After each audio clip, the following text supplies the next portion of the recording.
If you're going to do a card trick, there's no better way to start than by producing the deck magically. This is what they look like before they're printed. And this is what it looks like after they're printed. Ooh, they're more colorful, isn't it?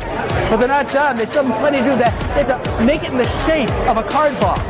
After they make it in that shape, that's when they put in the deck of cards that would continue. It's the real stuff live. This is Sudden Deck 3, the best version of all the Sudden Decks I came out with. You start with a blank card box. Without any cover, it prints in full color. Then you fold it into the shape of a box, snap your fingers, and out comes a deck of cards. A real deck of cards. A regulation deck, maybe a stack deck, maybe a mark deck, maybe a gimmick deck. Whatever you put in that Sudden Deck 3 is going to come out at the end. It looks like after they're printed. Ooh, I know, it's crazy. But they're not done yet. You have to make it into the shape of a card box. Once they make it into that shape,